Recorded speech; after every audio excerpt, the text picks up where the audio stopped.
What you focus on? We've got to teach that, but that's, like I said, so I'm already trying to break that, because that was an issue, like I said, I had in my marriage, where she felt like her family and friends who were there before me should always still be there like that, or 50-50. And I'm like, no, you got to give each other 100, and whatever's left over goes to your outside family. And that's part, Absolutely. that's the bad teaching that goes on out there. I think that a lot of some women get caught into, and then moms get caught into, and they feel like the son should always be there. And again, I have no, just, like I said, I love my mom to death. Whatever my mom needs, I mean, my parents still alive, they're still married. I mean, if my mom needs something, I'm going to do it. But my Right. mom knew she came after my wife. Right. And when I get married again, when I get married again, my mom will come. If she's still alive, I pray she will come after my wife. There will Right. never be a time that my mom ever comes in front of my spouse. And I think so many people miss that. And there are men, like I said, they struggle with it because of guilt. And they feel like she did all this stuff. It's like you see them at the sports thing when they get drafted or they sign. I want to thank my mom, the sacrifices she made and everything she did. And he's crying and she's crying and the whole thing. And it just, it's that you can see sometimes it's good. Sometimes it looks like trauma bonding. Right. So I'm just going to recap a little bit. So those who have been watching, right? So what does a toxic mom or a toxic woman look like? So going from the beginning, where you having attachment issues, when you put attachment issues on your son, making it seem like you need to come first, when they are in a relationship and you're always constantly butting in their relationship, when your response is to yelling and correcting and not speaking with your son. What's another one? We just said it too. If you're always in defense mode, like when your when your son, I'm not gonna say child, because it's a grown man, when your son tries to speak to you and you go ahead and do the silence treatment, you not speak to them for a long period of time. All those issues right there, that's considered of a toxic woman, especially if your only way of communicating is yelling. Like that yelling thing really gets me. And I really try my hardest, my best. Not trying to say as parents we don't try not to yell at my kids. I try to change my tone. So I think more mothers need to make sure that they're changing the tone and not yell. Again, I'm not going to sit here like I'm perfect and act like I never yell at my kids. I have, but I always catch myself. So I think that right there has to do with controlling yourself. So I think a lot of women out there that are in therapy, but you might need a little bit more. You might need to dig a little bit deeper, because it's all about controlling you. You cannot control other people. And I think a lot of women are controlling their sons, and their sons like 30, 40, 50 years old, and they're still using those mechanisms against them. And sometimes, they're at the age where they recognize what you're doing, and then you put them in a position where they got to choose between you and their wife. And then now you're mad at your son because he chose his wife. And And that's not cool. And some men will choose their mama and walk away from their marriage. I've seen Right. it, Right. but I mean, some men are living in the basement, their mama's basement. And, Hey. I know women always like, I don't want no man living in their mama's basement, but they don't realize he's in his mama's basement because of the attachment that's Right. going on. Yeah. Right. So he don't need to be dating anyway. Right. So I got two boys, and I'm at a point, my oldest is going to be 20 in a few weeks, and my youngest is 7. So because I'm in this awareness, I realize, with my 20-year-old, he experienced so much. I mean, he experienced as I grew up. Like I said, I had him at a young age, so he watched me transition from a young woman into now this evolved woman. So it's like he got to see that space of me. And I understand I can't never go back and change in a time, but I always told him, I said, listen, I'm at this meeting space. And if you can meet me here, wonderful. If you can't, then you need to go seek counseling, because I can't go back and reverse anything. All I can do to you is apologize and moving forward, showing you that I am an evolved woman, that I am not that woman that I was 18 years old. I don't even consider myself a woman at 18 because I was still a babe, So, and I think a lot of mothers can have that honest conversation with their sons. Sometimes he might need to hear that.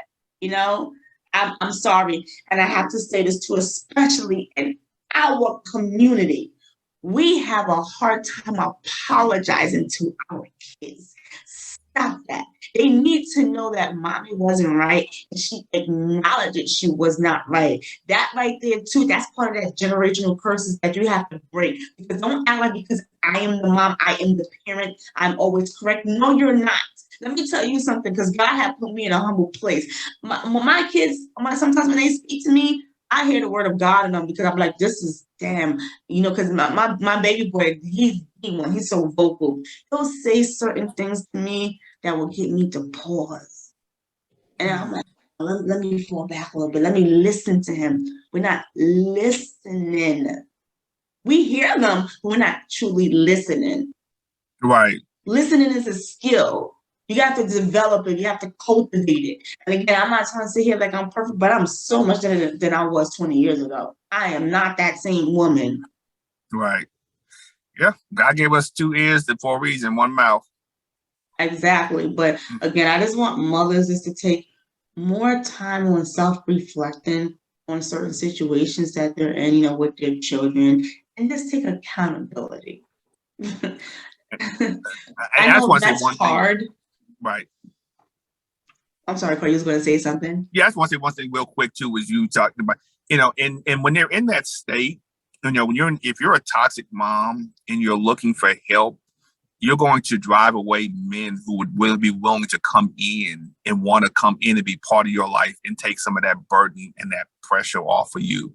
And they see that and they'll walk away. And I'm talking about your emotionally available men, done the work, that are willing to take on somebody else's children, do all these things.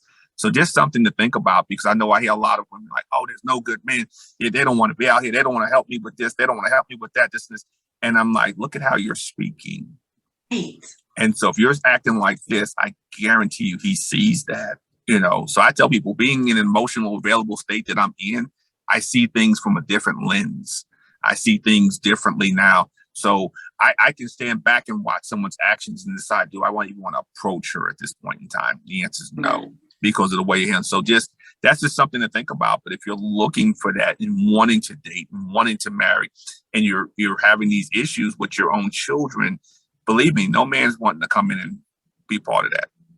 Absolutely not. I agree with you 102%. And this is one of the reasons why I wanted to talk about it, because it's okay that, everything that I have said on this record, everything Carl has said on this live, that if you feel like this is you, I'm not here to attack you. I'm just here to bring awareness. And I'm here to tell you, Mom, that, you are doing a good job. You're doing your best for what you know, but now it's time for you to evolve to your next level. So in order for you to go to your next level, it's going to take some work. Just like how you said, Carl, if the same thing, if you keep getting the same person in a different body, you have not mastered, and you will continue to get that until you master what you need to do, until you go in order for you to get to your next level. It's just like when you play in the video game, right? And I have to use it now because there's a lot of men out there that play this. And you want to beat that one board, but you got to go back and you keep dying. But when you keep dying, you realize in that stage, oh, I did this. I need to fix this in order to do this. I have to jump over him, and not touch his skulls, because if I touch his skulls, then I'm going to die. So now you're using strategies. Oh, how can I get better at this?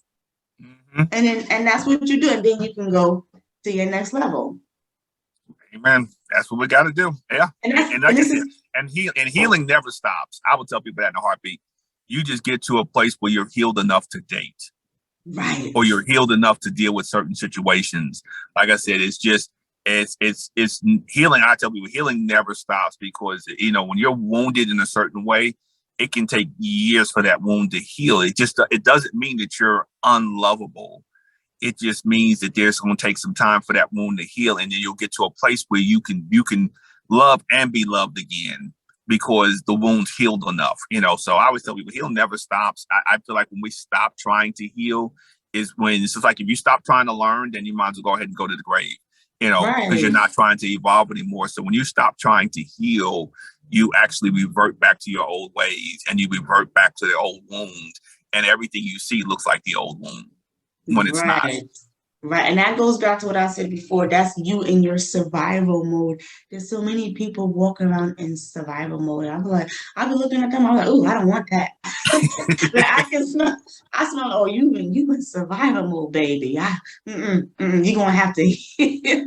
And these are great people, but they have to want to do the work. And the work starts with you. You can't say, well, that person was, again, it goes back to what we said before. Where's your part in playing your accountability?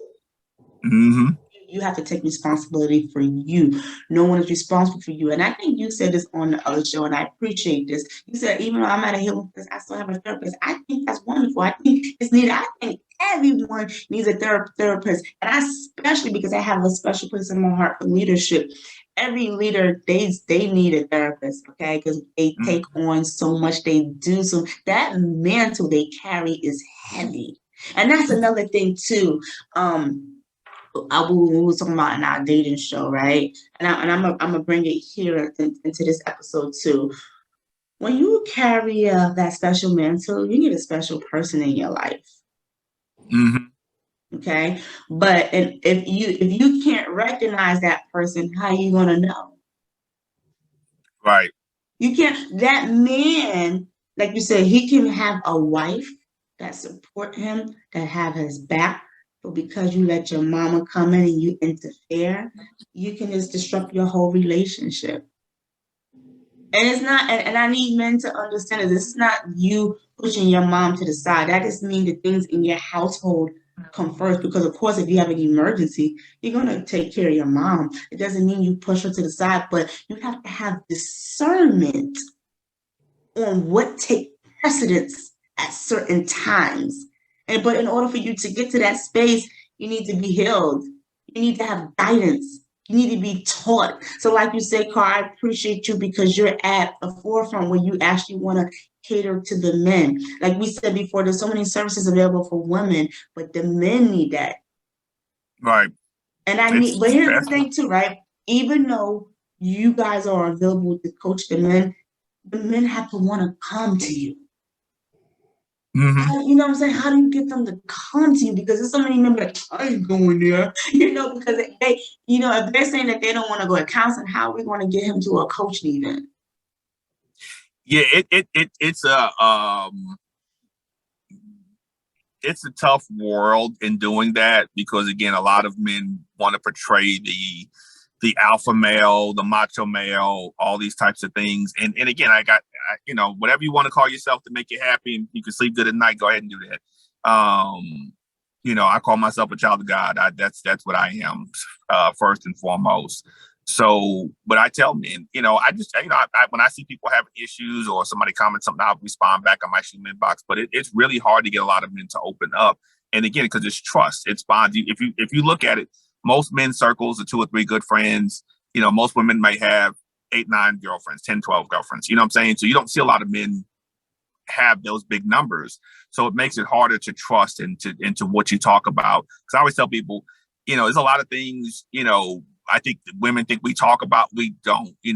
Most men, if they're having a problem at home, intimacy, they're not talking to their homeboys about that. Because they sometimes don't trust their homeboy. Might think the homeboy might go and try to get with their wife. So there's things like that we don't talk about. We don't discuss with each other for fear of what another man may try to do. So it does make it difficult for men to open up, to go to counseling, to go to coaching, and then they gotta be able to go without being scrutinized, and be heard. See, I don't. I listen. I let them talk. I listen. Whether they're wrong, whether they're right. I don't get into that. I ask them, what are you looking for? What purpose, what goal are you looking for? And that's how I have been able to manifest and grow with what I'm doing. But it is hard. It really is to get them in there because they're, because again, think about it. These when they were little boys and they came with a problem, they were told, well, you're a man up. Don't cry. Don't do this. You don't need help. You just figure it. As a man, you figure it out. Men figure it out. You don't go to hell. You don't go ask nobody for help. So now we got to deprogram 30, 20, 10, 20, 30, 40 years of their thought pattern. You got to deprogram that. And that is not easy. Right. It's funny that you said that because I mentioned this to somebody. I said, if a person had a specific habit for all these years, do you really actually think that they're just going to switch that light bulb up and change? You have to be realistic about that. No, and I think a lot of people, again, it goes back to that they're not realistic. They're not in that reality. They say, well, I'm here and he's supposed to change. What? You full of yourself. No, It doesn't work that way. So even like my sons, I have my sons, and my sons have their own therapist. I didn't give them mine, and I don't even coach my own sons. Now I will talk and have conversations, but if they wanted a male life coach, I've got friends of mine that they can handle that or whatever that are in this arena now. But yeah, they have their own therapist. And I make sure they go once a quarter, at least, at 20 and 25 and 20. Just so they're able to, they were going through the time when we were going, my ex and I were going through our separation and divorce. My youngest one really needed it more than my oldest, but I've made them maintain it. And I said, the rest of your life, you just need to have somebody to talk to. I said, I always tell people the best time to talk to a therapist is when things are good. Right. Because then you're able to deal with the bad when it comes. So. Absolutely. And I also say too, just going back real quick before we leave, Carl, when we were saying, how do we get to these men that won't go? I'm gonna be honest with you. They kind of got to do what Jesus did. What did Jesus do? He left the temple and he went out there. And that's what I feel like male coaches have to do. Because, some of these men are not going to come to you. You got to go to them. So you got to go to the places where you know where they're at. And that means maybe the barbershop. Because like you said, there's a lot of talk at the barbershop. That's one place I think maybe men should start that want to coach men. Or again, it's all about knowing where your target audience is at and what they look like so you can get to them. And even if you're just dropping little hints, dropping little nuggets, they need to hear that because they need the encouragement, and two, they need to see there's a brother that looks like them that's at the space that they want to be. Right. Amen. That's the truth. But again, I just think, the guys that's in this industry, you got to go find these men because they're not going to do it. It's going to take work, but you can't say you want to be a servant and you don't serve. I actually mentioned this on the other day, I think on my Facebook. I'm like, go out there and serve. Serve the masses. That's what we are here to do. We are here to serve. We are called to serve. What are you good at? Right. Do what you need to do. And then if you really want to win souls. Well, nobody said we have to be in those four walls, but you got to understand your purpose and your goal. Yeah. I'm not a four-wall preacher. So I tell people, I do it when I got to, but I'm out in the street. So yeah, but that's just the biggest thing. Even my first 2 workshops I did them for free. Just to bring them in. I wanted to eliminate every barrier possible. So like I tell people going forward, hey, I just got to cover the cost of the place. I'm not even worried about making any money on it. My reward is healthy, healed, whole men who can begin to have healthy, healed, whole relationships and can build healthy, healed, whole communities. That's the goal.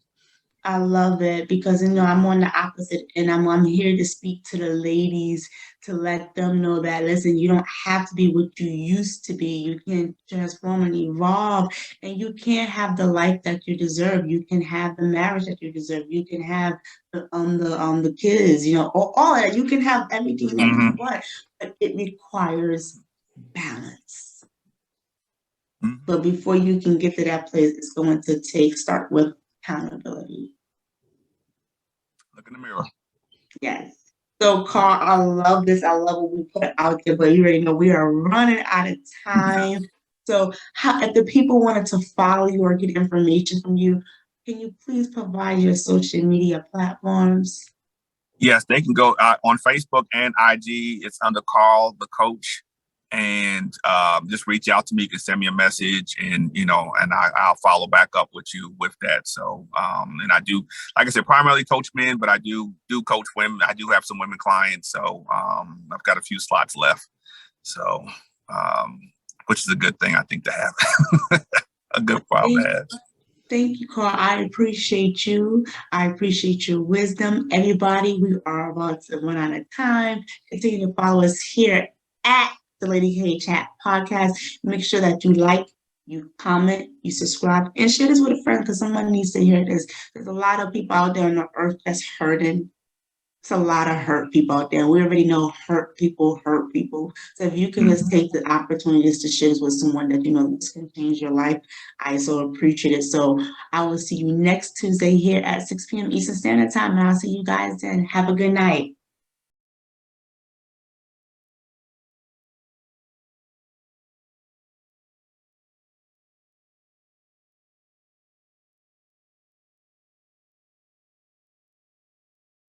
Lady K.